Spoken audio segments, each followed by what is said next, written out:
In this video, I'd like to discuss the mental ray proxy objects. And while I will be using 3ds Max Design 2010 for this video, the mental ray proxy discussion here will also be valid for 3ds Max Design 2009 and 3ds Max 2009.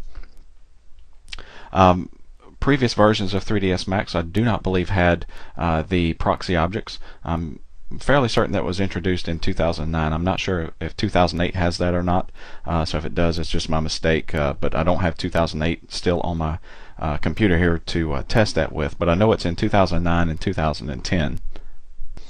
The ability to use these proxy objects will allow you to stuff more items into your scene when you create a proxy object, because the proxies actually are read from your hard disk instead of being open in the scene. So it allows you to just get a little more information into your scene, sometimes a lot more objects rendered out of your scenes, especially if you're on a 32-bit system like I am right now.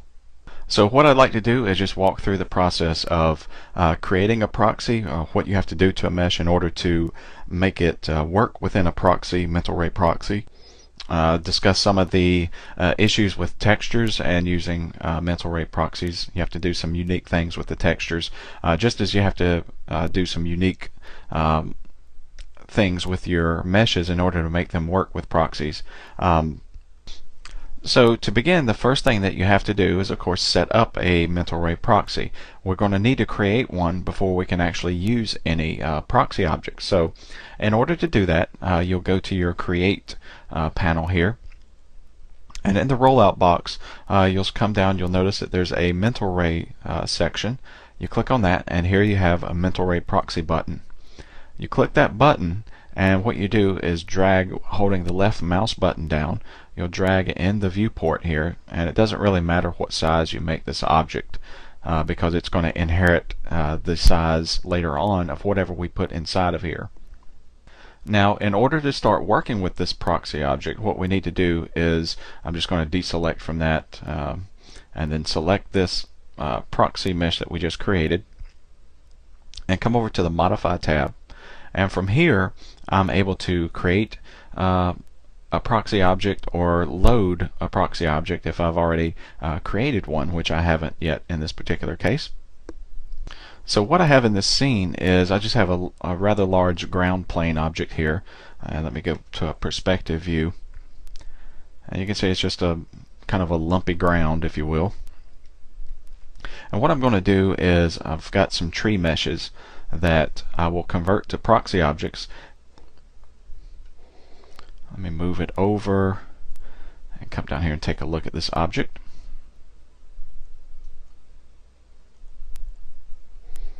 And we'll switch to a smooth view here. So that looks good. Let's say I'll scatter some of those.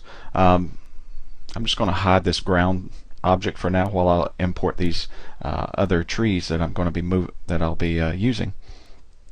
So I've got several of these that I created just so that I'm not scattering the same one about. I'm going to load in a couple of these. I'll load in number 2 here, and I may get some naming issues here, so I'm just going to fly through these and put an A behind these. Just move that over next to the other tree.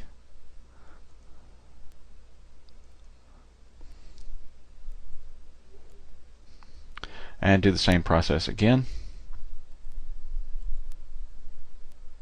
Maybe grab number 4.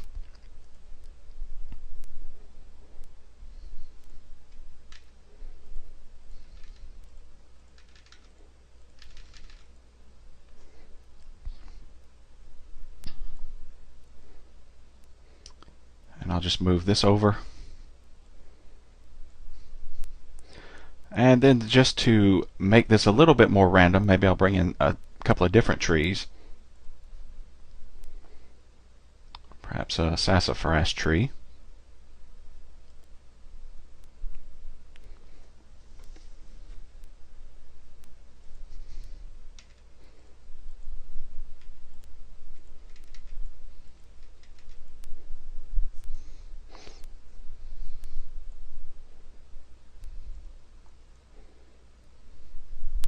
That one's going to be a little bit larger than these other trees. So maybe I'll need to bring in a couple, maybe another one of those.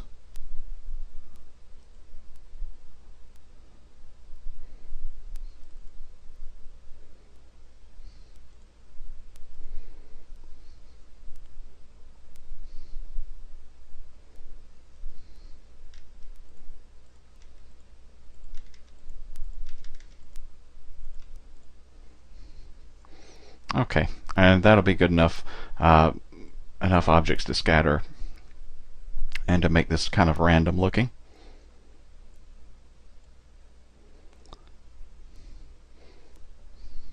So I'll just switch back to my other viewport here, check these. Okay.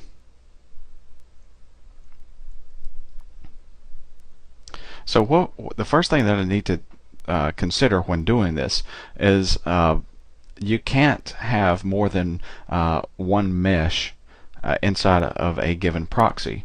So if you look at these trees, let me turn off the grid here. I just hit the shortcut G to turn that grid off. If I move this stuff around, you can see, okay, well, the leaves are one mesh. I have some branches here, so that would be another mesh. Several sets of branches inside of these, as well as the trunk of the tree, which is another mesh. So what I need to do is condense all of these into singular polygon objects, or just singular objects. In order to do that, what I'm going to do is go ahead and, before I do that, go ahead and texture these however I want these to be textured. So in my material editor, I've already made a couple of materials that I'm going to be using. I'm not concerned about ultra realism here, so what I've done is just created for the trunk and branches a procedural texture using the cellular map with some variation applied to it. And I'm not even going to put a bump map in there, just this is just a quick test, if you will. And for the leaves, what I'll be using, another Arc and Design material. And for the color map here, I'm using the new multi-sub map that's available in 2010 to just generate some random colors for the leaf objects here. And again, I'm using this highlights and FG only mode, the same that I used over here for the trunk and branches, just because obviously I don't want any glossy reflections on this. I could use those for the leaves, but this is just basically a test, and that should look okay the way that it is there. So what I need to do is go to each of these and start applying the materials here. So I'll just select one of the branch trunk here, assign the material,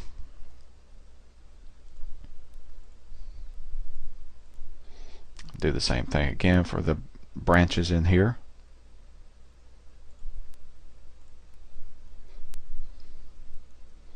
And then for the leaves, I'll just assign that leaf material.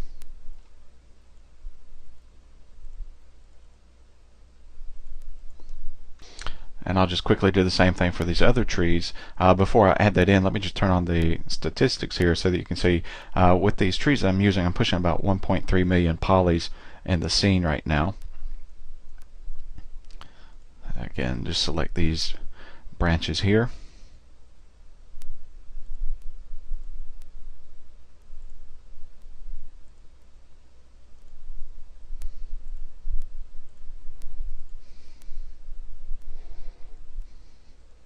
Same thing for the leaves. And what I'll do, I'll pause the video while I go through and apply these, so you don't have to sit there and watch me do that over and over again. Okay, so I've applied all of the materials that I need applied here, which is just two in this particular case. Now, as I mentioned before, as you can see, these objects are broken up into multiple pieces. What I need to do is combine these into each into one particular mesh, because if I tried to add a part of this to the proxy object, I'd have to add each part to its own proxy and then rebuild it, and that's just a hassle. So what you can do is just come in and these are editable meshes, so all I have to do is if you scroll up here, you can see that there's an attach option. You could do the attach list if you knew the names of these. I'm just going to hit the attach button and come through and start attaching these branches. Now there's 3 sets. There's the trunk and then 2 sets of branches on each. And then of course there's the leaves themselves. I'll click that. Now when you click the leaves, you're going to get this option to come up, or this little prompt box telling you if you want to match the material IDs, or match material to material IDs, or do not modify, and just leave it at the default setting. And what that's going to do is change the material IDs so that this creates a multi-sub-object map. And so instead of having these 2 materials, let me move this out of the way and just slide this out, and see I've left out some branches there. Let me zoom back in here, and I'll just go to the attached list. Let's see, and that would be this particular set, and attach that. And evidently I did not apply the texture to that, so let me just cancel this, and I'll hide this part of the tree where I know it is, and then select these little branches. And as you can see, that's a lot of geometry. What I may want to do is just take that out, because you probably won't see all of that geometry behind all of those leaves. So I'm just going to delete that layer, hide all. And what I'll need to do is go and do that for these other trees, because I'm sure that there's some of those small branches on some of these other ones that probably did not texture. So again, I'll pause the video while I go do that. Okay, so I have that complete now, and this first tree is completed where I just attached the limbs in. And if I go and grab the eyedropper for the materials here and switch to a different material slot and click on this object, you can see now it's created a multi-sub object material that I'll just name trees, because I'll need to use that later on. And again, I'll go through and come and attach these branches, and then finally the leaves. Just click OK. Be sure and turn attach off before going to the next one.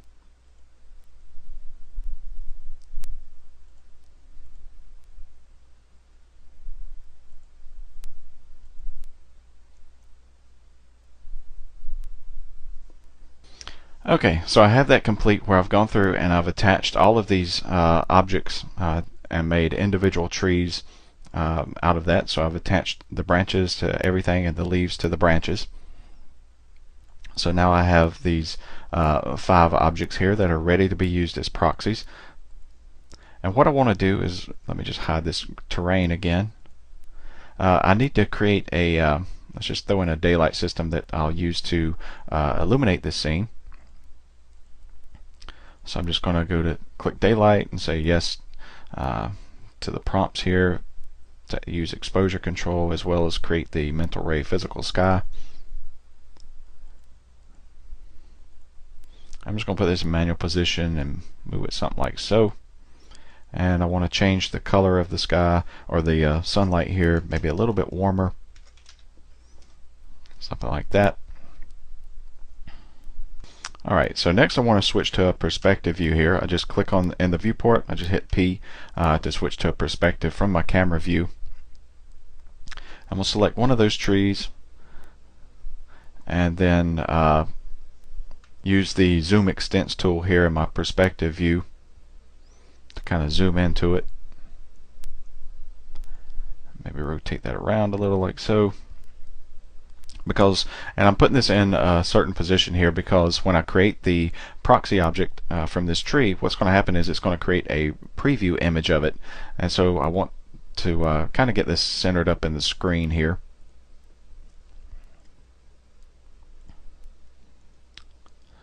So let me just grab the proxy, empty proxy mesh that we had, our object, and drag this down to where I have these trees. Maybe I should drag the trees to it. So that's kind of out of the way here. There we go. I zoomed out a little bit too far. So what I'll do now is create the proxy object out of this tree here. So in order to do that, with the proxy object selected, I need to come into the source object here and select the none. And now I can move in the viewport and pick something that I want to create a proxy from. So I'm going to grab this first tree and just click it with the left mouse button, and you can see that it put the object in here. And now I need to write this object to a file. So just click the write object to a file, and I'm just going to use the default location for this, and I'm going to call this sassafras 01. Maybe copy that so I don't have to type it next time, and save this. Now I can write this as a current file. I could write this as an active time segment or a custom range, and what happens is I can create a proxy file from something animated if I wanted to, and it would store that animation within the proxy file. And then for the preview, you can have it include only the source object, which I want that. I don't want any of this other stuff rendered in the preview.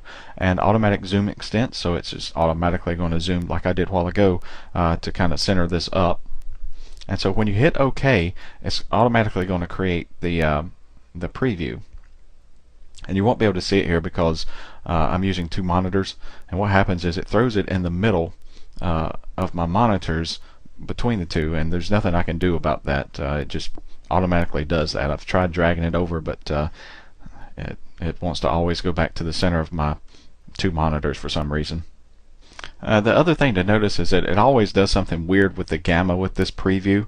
I'm sure you could probably go in and to your preferences and maybe disable gamma, and perhaps that would turn out better, but since it's a preview I don't really care. I was just mentioning that the actual render was a lot lighter than that and looked normal, but the preview is generally going to turn out darker if you're using an adjusted gamma or the photographic exposure control. You'll find it turns out a little bit darker than what the preview looked like.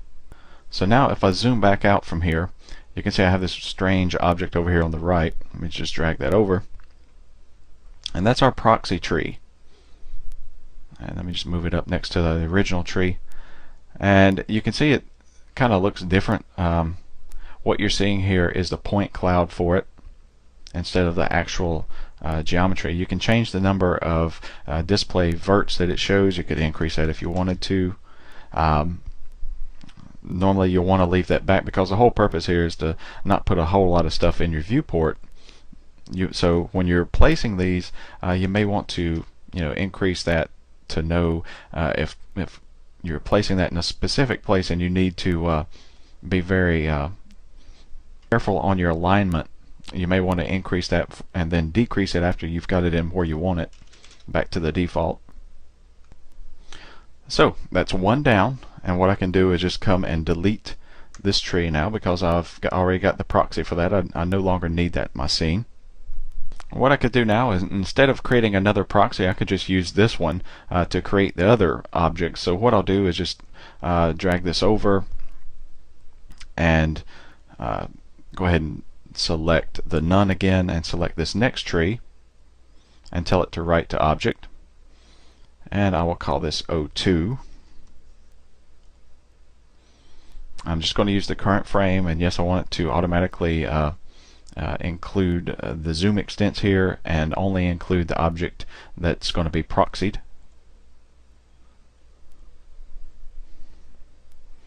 So again, it goes through and it creates the preview, and then there we have our preview. So I'm through with this tree. I can go ahead and delete that and just move on down the line to these others. Same process, none, select one of the trees, write to file, and I believe this was an aspen tree if I'm not mistaken. Probably mistaken, but I'm just going to call it that.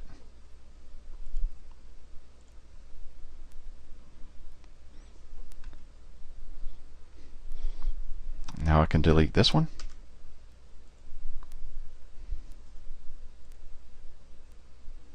Write to file.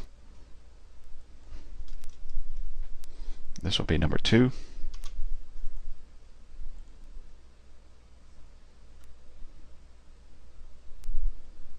Delete.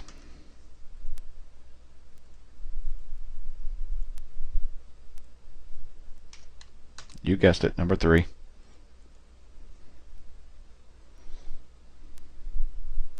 And delete. Okay, so now I'm ready to start using these proxy objects. Let me just go back to my viewport here and unhide the terrain object.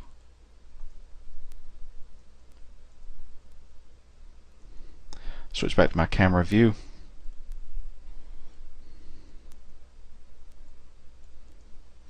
Bring this tree over, and now what I need to do is create a couple of more of these to load in the different variations of trees. So I know there was 5, so I'm just going to copy this up 4 times and grab this one and go ahead and load a different tree in. Let's see, which one is this using? That's number 3, so I'll just grab number 2. This will be Aspen 1. Sassafras 1 and Sassafras 2. Okay, so at this point, just to be on the safe side, I'm going to go ahead and save this scene. And now I want to scatter these objects across this terrain that I've created here. So how do you scatter proxy objects across a scene? You can't use the built-in scatter tool because it doesn't recognize proxy objects. So it would not scatter these as you would want. What you can do, you could use a particle system. There's a couple of scripts for that.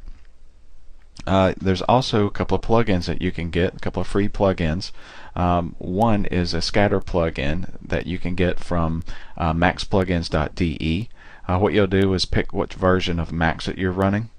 In this case I'm using 2010 32-bit, and I could just do a quick search for scatter. And there's the plugin that I want. Now I've already installed this. What you do is just click that to download it. And there's another video. I'm not going to go through the process because there's another video that I've created to walk you through downloading and installing plugins and scripts and shaders.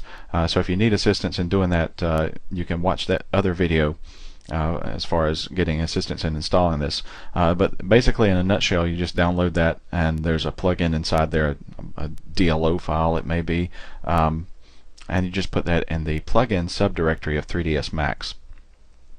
Now once that's there, I need to use it. So in order to use it, I have to go to the utilities because it's a utility, and I click more, and now I have this scatter plugin available.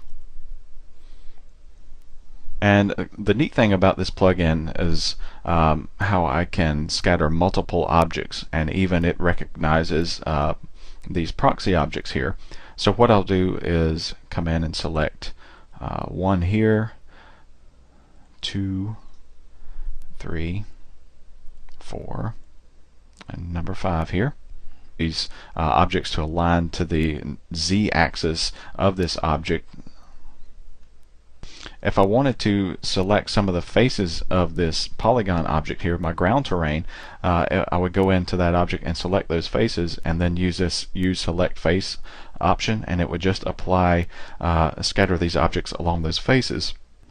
Also, you can enable this bounding collisions, and what will happen is it'll keep these things apart and keep them from intersecting each other.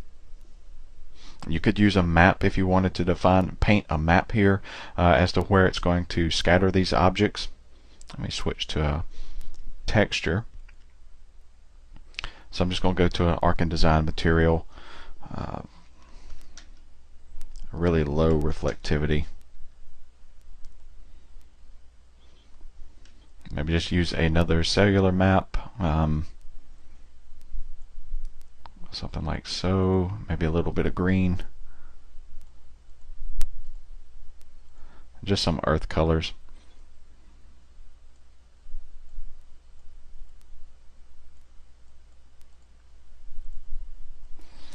Give that a little bit of randomness and lower the size.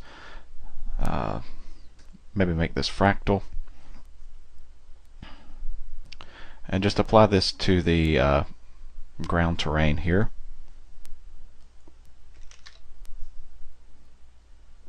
And what I also need to do is I'll need to apply textures. to these objects here, because when you create the proxy objects, it does not store the texture material. So if I was to render this now, all of these trees would be blue because it's just using this vertex color, or the color that it's assigned when you create something. And so what I need to do is apply this material throughout the objects here. I could have applied it, and I actually forgot to these before I scattered them, and it would scatter the materials with or scatter the proxies with the materials applied. So what I'll do is apply that, and actually I'm just going to go to geometry and then select all, and naturally it's also selecting my ground plane. So let me just hold the Alt key down. You see it turns to a negative, and drag that selection out to deselect my ground plane, and then apply that. And so now I've just applied this material to all of the proxy objects in the scene. So what I can do is just give this a quick test render to see where I'm at before I start adding more proxy objects. And what I want to do is go ahead and set this up for later on when I do add more proxy objects. And what I do is enable the show save frame option, just so that I can see what I'm going to get out of the render when I change this size. And I'm just going to use this one, maybe make it 1120 by 640. And again, before I hit the render button, just to be on the safe side, let me go ahead and save the scene again. Pull up my frame buffer here, and let's just go up and increase the image precision here. And I'm ready to render. Move this over while it's rendering. What I'll do is go ahead and pause the video while this renders. I'm going to go ahead and cancel that render, because as you can see, there's not really much of a forest here, so I need to add a lot more of these instance copied trees. I also want to adjust my exposure control while I'm here. Let me just bump that down to something like 13.5 and close this. And what I want to do is I want to scatter these more so here in front of the camera. So what I'm going to do is go down to the object here and select some faces here on the camera. Let me switch over to edge face view. Maybe just select that and start growing this selection like so. And maybe I want to use soft selection too, so it can kind of gradiate that area out. Okay, and then I go back to utilities. Even though that's gone, that's still the selection set that's here. So even though it's not there visible, it's this scatter plugin will use it once I enable this use select face option. I'm going to turn off bounding collisions for this one, because it will speed up the process a little bit, and I don't care if it intersects some of the objects here. So let me just turn that off. I'm going to set all of the weights back even again, since I already have quite a few of those existing trees in, and hit apply. And now you can see it's basically populating in this area. You won't see any population going on outside of that, just right here in front of the camera. And what I'll do is go ahead and pause the video while this continues to populate this area. Okay, so I've let this continue to add proxy objects across the object. It's been continually scattering.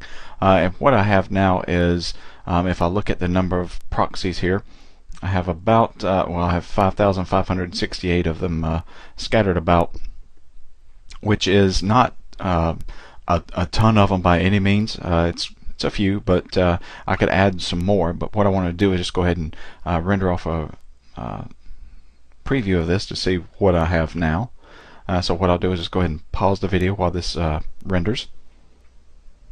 Okay, and there's the resulting render. Obviously I could add some more trees here if I may go in and let this calculate some more, but you also notice that I'm picking up some random colorization here from that material that I used, that new multi-material here in the for the leaves, I have this multi-submap material, which is picking 10 random colors and assigning it across the objects here. I may want to get rid of that kind of grayish color, maybe make that more green, like so, because I can see that gray one sticking out like a sore thumb. A texturing tutorial. But what I would do is, if I wanted more realism here, of course, is go in and add some actual leaf textures here. And of course put in a better ground texture and maybe some actual bark textures on the trunks and limbs here. But again, this was also a good use to show off the that multi-material that's new in 2010, because that did add quite a bit of randomization of the colors here in this image. You may not want things, maybe some of the greens that I chose here, but again, you can set this multi-submap up. Right now I just have it set on random. You can set it up for a smoothing group or material ID or object ID, and I'll just set 10 materials here for it to use, but you have up to 20 here that you can use from or pick from. And of course, don't forget to look into this scatter plugin, because it really makes scattering these proxy objects really quite easy. And again, you can use custom maps, you can paint these, you could set them up to scatter over various areas, various rotations and offsets. And then scatter multiple objects and with different weights all at one time. So it's an excellent plugin. I highly recommend that you get this, because it's quite useful for this particular task, but also other tasks as well. So I guess before completing the topic here, one thing that I didn't mention was the scale object, or the scale function on the proxy objects. And if I wanted to come back and change the scale on some of these, let me just find the original objects here. There they are. Since these are all instance copies, for example, if I just click on one of these, let me get a couple of them in view here, and go to the properties of this, you have a scale option here. If I wanted to scale that up, you see what happens is it scales this one, but also, since these are all instance copies, all the instant copies of that particular object were also scaled. Likewise, if I scale it down, the same thing happens. So if I wanted that to be slightly larger than what I originally had it, which the default of 1.0, that's a quick way to go through, especially if these are instance copies. You can get some more height differences between these if needed. It wasn't really an issue here in this sample, because these variable trees that I put in are different heights anyway, but I just wanted to mention that, since I don't think I did at the beginning, that you can adjust the size of these using that scale value. So again, that will wrap up this video on using the proxy objects. It's fairly cut and dry. Again, the basic rule is you come down to the geometry section, go to the mental ray rollout and mental ray proxy, create the proxy object here, go to the modify tab, and then you add your source object, write the object to a file, and then you're ready to go. So with that, that wraps up the video on proxy objects.